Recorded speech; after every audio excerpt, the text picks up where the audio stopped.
ઉદ્યોગનગરી અંકલેશ્વર જીઆઈડીસીમાં આવેલી કેમકક્ષ એન્ટરપ્રાઇઝમાં ગેસ ગળતરની ગંભીર ઘટના સામે આવી છે।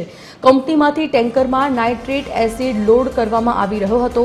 તે દરમિયાન ટેન્કરમાં હાજર અન્ય કેમિકલના ગેસ સાથે રિએક્શન થતા આ ઘટના સર્જાઈ અને આ રિએક્શનમાં ઘાટા પીળા રંગના ધુમાડા આકાશમાં નજરે પડ્યા। આ ઘટનાને પગલે કંપનીના કામદારો સહિત આસપાસના લોકોના જીવ તાળવે ચોંટ્યા હતા।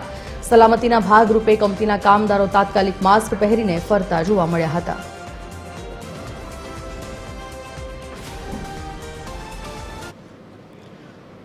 ફોન લાઈન પર સંવાદદાતા મુનીર પઠાણ જોડાઈ ગયા છે। મુનીર, અંકલેશ્વર જીઆઈડીસીમાં કેમકક્ષ એન્ટરપ્રાઇઝમાં ગેસ ગળતરની ઘટના બની છે, શું છે વિગત, શું છે માહિતી આ મુદ્દા પર?